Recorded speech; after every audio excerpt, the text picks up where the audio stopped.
Uchronie, récit basé sur la réécriture de l'histoire et qui permet d'imaginer le monde si un événement passé avait eu une autre issue. Tabouret, siège à 3 ou 4 pieds, généralement sans dossier. Hey, bonjour, bienvenue sur ma nouvelle vidéo. Cette semaine, on m'a lancé un défi, faire une vidéo qui parle d'histoire et l'écrire qu'en une seule journée. Et ben c'est parti. Bon alors, on s'est tous demandé un jour comment serait le monde aujourd'hui si on changeait un événement particulier dans le passé. Alors aujourd'hui, je vais répondre à la question qu'on s'est tous posée un jour. Comment serait le monde aujourd'hui si Louis XVI avait été en réalité un sacré bof? Réimaginons l'histoire et revenons pour cela le 23 août 1754. Ce jour-là, Louis de France et Marie-Joseph de Saxe donnèrent naissance à un enfant. Les deux étant de grands fans de la pièce de théâtre Maman j'ai raté la calèche, dont le héros se nommait Kevin Macarena, Louis de France décida donc d'appeler son fils et successeur Kevin. Par conséquent, le 10 mai 1774 fut couronné le tout nouveau roi de France, Kevin Ier. Imaginons qu'un jour, Kevin Ier mangeait un yaourt périmé et se réveilla le lendemain matin en étant un sacré bof. C'est des choses qui arrivent. Ainsi, dès le début de son règne, toute la France entra dans une période imprégnée de l'ambiance bof, la beaufarchie absolue. Par conséquent, dans cette nouvelle version de l'histoire, Kevin Ier délaissa la perruque traditionnelle au profit de la prometteuse coupe mulet, suite au conseil de la duchesse Cordula de Médicis qui lui aurait confié « T'es magnifique ma chérie !» Il établit une stratégie économique audacieuse qui consistait à claquer toute la thune du pays dans l'importation de bière. Quelques années plus tard, on retrouva un classement des soucis de Kevin Ier à cette époque et rapporter de l'argent à la France était en dernière position. Il était roi et c'est le cas de le dire, il s'en battait royalement les couilles. Cette décision d'implantation massive de bonne binouze fut validée à l'unanimité par le bière-état qui remplaçait donc désormais le tiers-état. Hélas, dès 1775, la France entra dans une période de décadence monumentale. L'économie française reçut un quintuple coup de pied retourné plein budget et était à un niveau tellement bas que lorsqu'un jour un Français trouva par accident 2 écus par terre, il doubla le PIB de la France. Cette personne fut alors nommée ministre de l'économie et son bureau se trouva juste à côté de celui du premier ministre, le ministre des claquettes chaussettes. Cette beaufarchie toucha également toutes les personnalités et les domaines culturels de l'époque. La rédaction de l'encyclopédie par Voltaire et Diderot fut annulée pour sortir à la place le tout premier magazine People. Révélation choc, Charles X en couple avec Marie-Thérèse de Savoie, les infos exclusives. Du côté philosophique, Jean-Jacques Rousseau marqua les esprits avec son célèbre aphorisme: en vrai la vie c'est quand même cool. La science fut également impactée puisqu'en France la découverte scientifique majeure au XVIIIe siècle a été que l'eau ça mouille. Baudelaire mit quant à lui toute son âme dans l'écriture de son plus beau poème, La pute et le schlag, réputé encore de nombreuses années plus tard pour sa célèbre métaphore Le ciel est bleu comme un truc bleu. C'est en 1794 au camping de Versailles, en pleine rédaction de la déclaration des droits de l'homme et de la bière, qu'on informa Kevin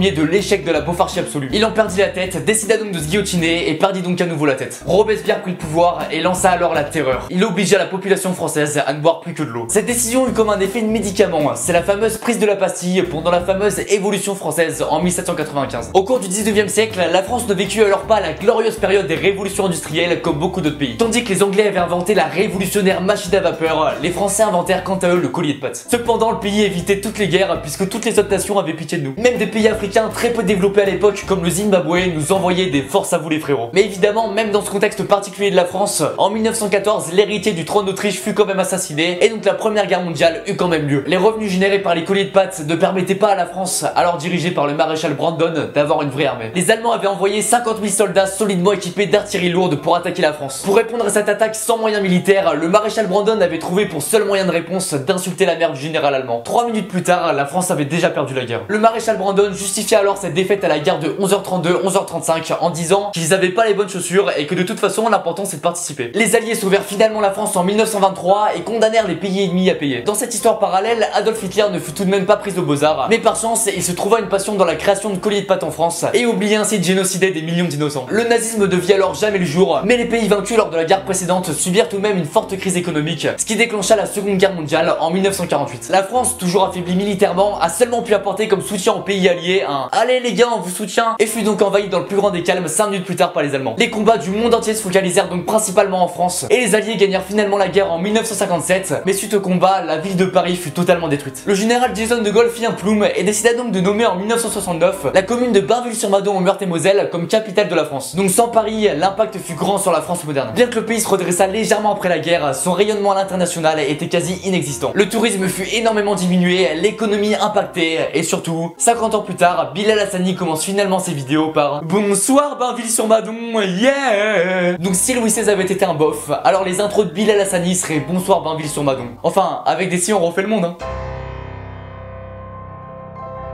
Et c'est la fin de cette vidéo, j'espère que ça vous a plu. Comme d'hab, si c'est le cas, pensez à laisser un pouce bleu, à vous abonner à ma chaîne YouTube si c'est pas encore fait. Et pensez aussi bien sûr à partager cette vidéo autour de vous. Vous savez que ça m'aide vraiment énormément et que ça me fait hyper plaisir. Donc vraiment un grand merci à tous ceux qui le font. Allez, en tout cas, merci et à bientôt pour de nouvelles vidéos.